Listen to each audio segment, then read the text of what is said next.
Hola, buenas tardes, bienvenidos a un nuevo vídeo del tutorial de Introducción a la Microeconomía. Hoy vamos a ver la solución de el problema de las externalidades a través de la negociación privada entre los agentes. Es decir, sin que intervenga el sector público o la administración a través de impuestos. Entonces, es lo que se denomina el teorema de Coase. El teorema de Coase lo que viene a decir es que se va a llegar a situaciones eficientes si los agentes económicos, contaminantes y contaminados, en un problema de externalidad, llegan a acuerdos. Bien, vamos a ver cómo se llegan a esos acuerdos a través de un ejemplo. El artículo inicial que da lugar a todo este asunto es el problema del coste social que que lo publica en 1960 en esta revista que aquí os pongo. Bien, vamos a ver un ejemplo y a partir de ese ejemplo vamos a llegar a lo que es el teorema de Coase y todas sus implicaciones que tiene. Entonces vamos a suponer que estamos en una situación de contaminación, de externalidades. La empresa A es contaminante, la empresa B es contaminada. ¿De acuerdo? Entonces, vamos a poner aquí por columna la empresa A, que es contaminante, por su actividad tiene 100 unidades monetarias de beneficio, en este caso, en el caso 1, y 60. La empresa B tiene un coste por la mera actividad de A de 60. ¿De acuerdo? Y luego vamos a ver otro caso, independiente al anterior, en donde el beneficio va a ser de 30 y 70. Bien, para el caso 1, si hubiera un planificador que midiera el coste y el beneficio global, entonces en este caso, como la empresa A tiene mayor coste, tiene mayor beneficio que la empresa B, luego el beneficio social es mayor que el coste social, luego se mantiene la situación, la empresa A sigue contaminando. Luego un planificador social mantendría el status quo, esta situación. En el caso B, el planificador social mediría el beneficio, mediría el coste. En este caso, el beneficio social es de 30, el coste social es de 70. Luego, como el coste es mayor que el beneficio, el agente contaminante tiene que dejar su actividad. Porque si deja su actividad, no tendríamos ese menos 40, ese 40 unidades monetarias de coste. Luego, socialmente la sociedad, valga la redundancia, eh, tendría un coste de 40 unidades menos. Muy bien. Bien, pues vamos a ver ahora. Esta sería la solución ideal. Esta sería la solución ideal. Bien, pues ahora supongamos que la administración dice la empresa contaminante, la empresa contaminante, sí, la empresa contaminante, la empresa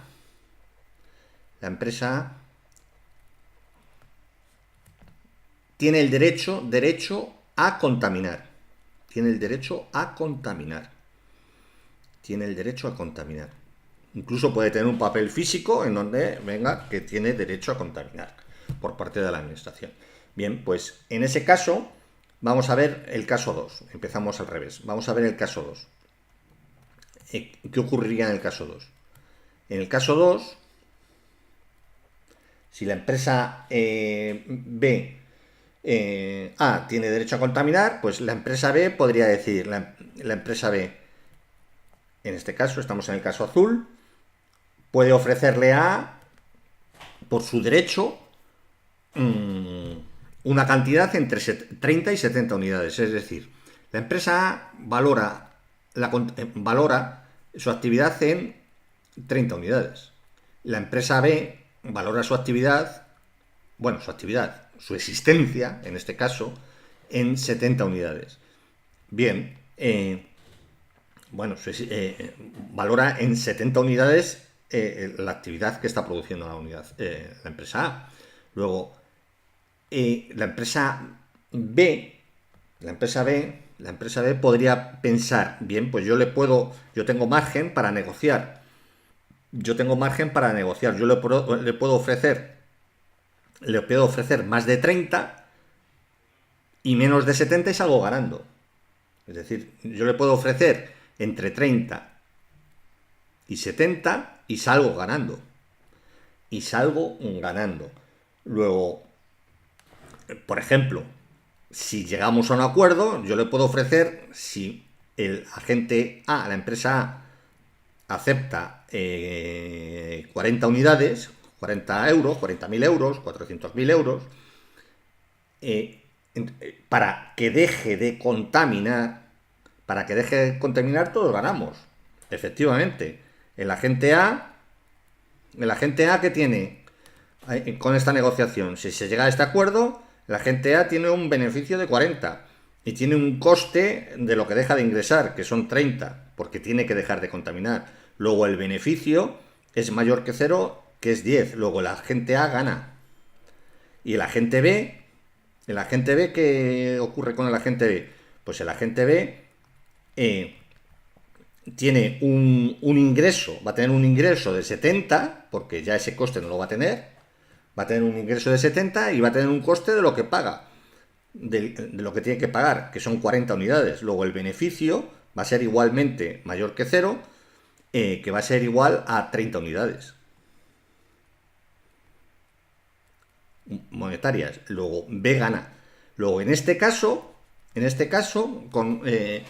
si A tiene el derecho a contaminar y en este caso 2, en donde estas son las cifras, lo que se llega es que llegan a un acuerdo. Entonces la empresa A deja su actividad. Incluso aunque tenga el derecho a contaminar, pero mediante la negociación ella voluntariamente deja de contaminar, porque tiene cada uno estos beneficios y costes asociados.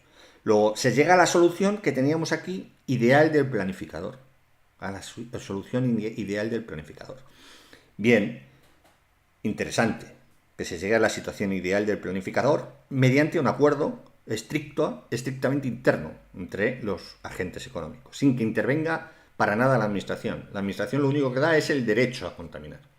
Bien, en el caso 1, aquí no hay posibilidad de que la empresa B quiera comprar el derecho a la empresa A, porque tendría que dar más de 100 unidades y su coste es de 60. Si tiene que dar más de 100 unidades, su coste es 60, en esa transacción saldría perdiendo 40 unidades monetarias con respecto a la situación actual. Luego, en este caso no hay negociación y no hay negociación posible, y entonces las cosas se quedan tal cual. Se mantiene la situación inicial.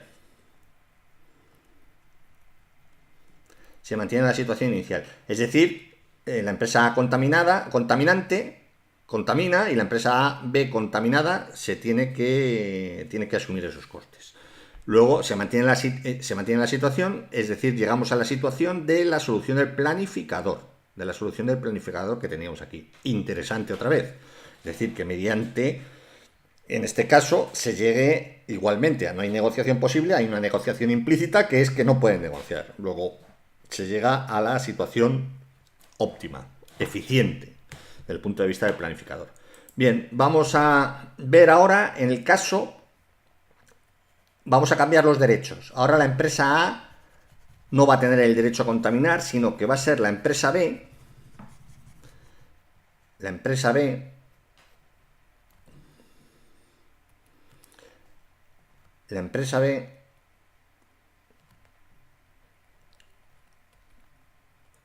tiene el derecho a no ser contaminada.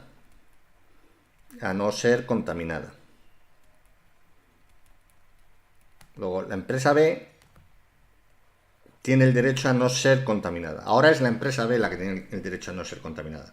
Bien, pues vamos a ver los casos. El caso 2. Vamos a ver el caso 2. El caso 2, ¿qué pasa con él?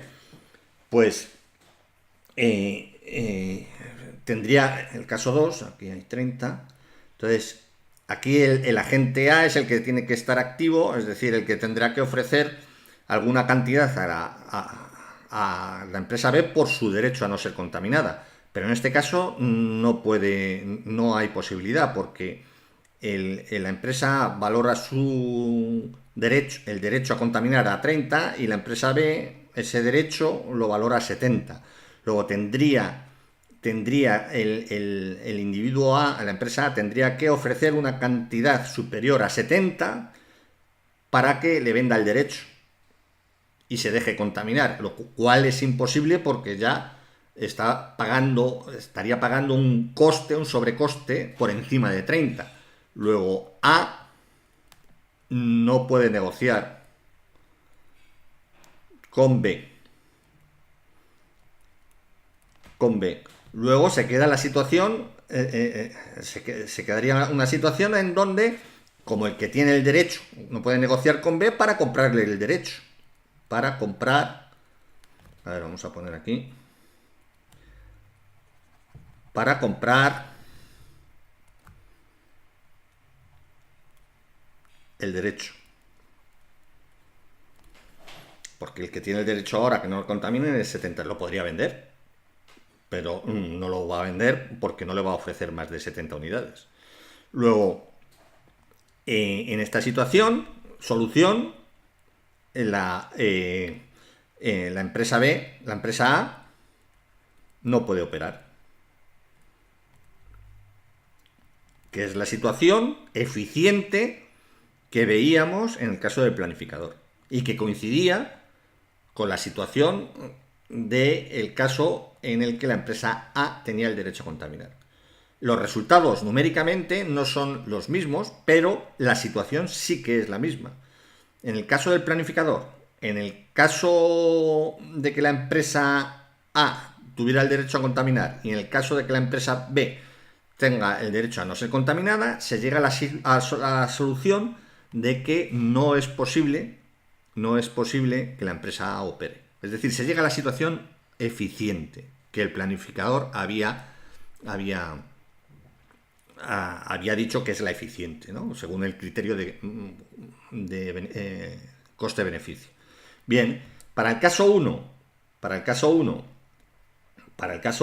si la empresa B tiene el derecho a no ser contaminada, pues el caso 1, la empresa A valora ese derecho a 100, la empresa B valora ese derecho a 60. Luego aquí sí que hay posibilidad de negociación, porque el precio va a estar entre 100 y 60. La empresa A podría ofrecerle a la empresa B una cantidad mayor a 60 y menor a 100. ¿De acuerdo? Por ejemplo, le podría ofrecer 70 unidades. Precio de 70 unidades. Con 70 unidades la empresa B podría vender ese derecho, podría vender. A lo mejor no quiere y tienen que llegar a 90 unidades o a 80 unidades, pero bueno, supongamos que a 70 unidades ya lo admite. Bien, pues entonces esta situación, ¿cómo se daría? Pues, ¿qué pasaría? Pues que esta empresa vendería su derecho a la empresa A para que la empresa A contamine. Entonces, pues, y saldrían ganando todos. Veamos. La empresa A, ¿cuáles son sus cuentas? Pues la empresa A va a tener un beneficio ahora de 100 porque va a poder operar y va a tener un coste de 70 que es la compra del derecho. Luego va a tener un incremento de beneficio, respecto a la situación en que no podía, va a tener un incremento de beneficio de 30 unidades. Y la empresa B, ¿qué es lo que tiene? Pues va a tener un ingreso de 70 unidades y ahora va a tener que asumir el coste de 60 por ser contaminada. Luego va a tener un incremento de beneficio con respecto a la situación inicial de 10. Va a tener un beneficio con respecto a la situación inicial de 10. Luego, en este caso, la empresa B vende el derecho. Vende el derecho. En este caso por 70 unidades. Podría ser 75, etcétera. Pero siempre en el rango entre 60 y 100 para estos datos. Luego la empresa B vende el derecho. Si vende el derecho, la empresa A puede contaminar, luego se llegaría a la solución del planificador. Bien, ¿qué es lo que vemos? que independientemente de los derechos, de quien posea los derechos inicialmente, si existen esos derechos, están bien definidos, el derecho a contaminar o a no ser contaminado, entonces, y si los costes de transacción, es decir, los costes estos de negociación son muy pequeños o nulos, entonces se llega a la situación eficiente. Y eso es lo que se denomina el teorema de Coase. Es lo que se denomina el teorema de Coase. Es decir, el teorema de Coase lo que viene a decir es que si el teorema de Coase viene a decir que si los derechos en una situación con externalidades, con contaminación, con beneficiados y perjudicados por una actividad, ¿no? Entonces, si existen derechos bien definidos, en este caso sobre la contaminación, sobre el mal, si existen derechos bien definidos, es decir, que uno tenga derecho a ser contaminante o a otro contaminado, no que tenga un poquito, no, que estén los derechos bien definidos. Y si los costes de transacción o negociación, si queréis, tienden a cero, son nulos, son muy pequeños, si existen los derechos bien definidos y los costes de transacción o negociación son nulos, entonces se llega a una solución eficiente socialmente mediante la negociación compraventa de esos derechos. Y además, independientemente de quién tenga el derecho inicial, de quién tuviera el derecho inicial, se llega a la situación eficiente independientemente de quién posea el derecho inicial. Luego, ¿qué es lo que dice el teorema de Coase? Lo que viene a decir el teorema de Coase es que los agentes privadamente se pueden arreglar si los derechos están bien definidos por parte de la administración o por parte de un ente superior, los derechos están bien definidos, y si los costes de transacción o negociación son muy pequeños. Entonces, si eso es así, se llega a una solución eficiente. Que existan los derechos bien definidos significa que estamos definiendo el mal o el bien, en este caso la contaminación, y una vez que está el derecho bien definido, es decir, yo tengo derecho a contaminación, automáticamente ese derecho ya tiene un valor. Es decir, de alguna forma la contaminación ya tiene un precio por parte de los agentes y es negociable. Es decir, se está creando un mercado para ese derecho. Se está creando un mercado para el bien contaminación de alguna forma, a través del mercado de derechos. A través del mercado de derechos. En este caso, un derecho porque es un ejemplo sencillo. Entonces, se está creando un mercado. Entonces, si al haber un mercado ya hay posibilidad de negociación. Si hay posibilidad de negociación, se llegará a un acuerdo. Si hay negociación y se llega a un acuerdo, se llegará a un acuerdo mejor que el que teníamos inicialmente. Luego, se llega a una solución eficiente socialmente, que lo veíamos bajo el criterio de coste-beneficio. El criterio coste-beneficio de un planificador central omnipresente. ¿De acuerdo? Y además, ¿y eso qué es? Y se llega a soluciones eficientes independientemente de quién posea los derechos inicialmente. Ya lo hemos visto en el caso A, en el caso de que la empresa A tuviera el derecho a contaminar, y en el caso B, que tuviera la empresa B a no ser contaminada. Se llegará a cifras diferentes. Normalmente se llegará a cifras diferentes en función de quién tenga el derecho a la empresa A o la empresa B. Se llegará a cifras diferentes, pero se llegará a la situación que un planificador central a priori hubiera dictado.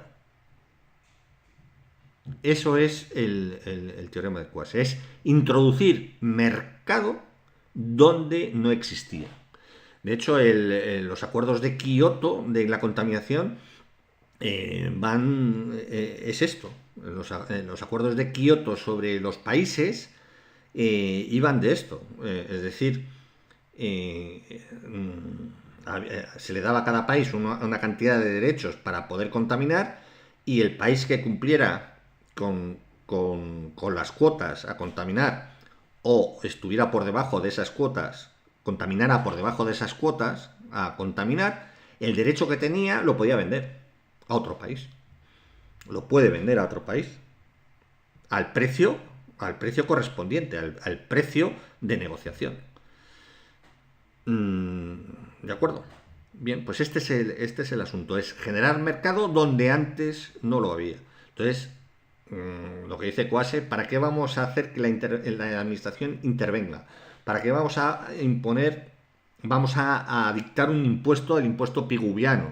¿Para qué vamos a tener una administración que esté encima de ello vigilando para que se cumpla, etcétera? No, damos los derechos y que los agentes lleguen a la solución óptima. Bien, evidentemente esto no funciona si no se cumplen estos requisitos, si no existen los derechos bien definidos, o aun estando los derechos bien definidos, los costes de transacción o negociación fueran muy altos. Es decir, para llegar en una negociación, para llegar a la solución entre 30 y 70 o entre 100 y 60, pues en la práctica se necesitarían abogados, se necesitarían procuradores, se necesitarían asesores, se necesitarían viajes, dietas, etcétera. Si eso es muy complejo o si hay muchos agentes implicados, esos costes de transacción crecerían más que proporcionalmente, y a lo mejor con esos costes de transacción no podría haber una negociación. Entonces no podríamos llegar a una solución eficiente. Esta sería esto, es decir, con costes de transacción muy altos no se llegaría a una solución. Muy bien, pues en los próximos vídeos vamos a ver ejemplos de este tipo y de otro, y aplicaremos el teorema de Quasi. Muy bien, si os ha gustado el vídeo podéis dar un like, y si el vídeo podéis dar un like, como digo, y os invito a que os suscribáis a mi canal, que como siempre digo es el vuestro. Muchas gracias.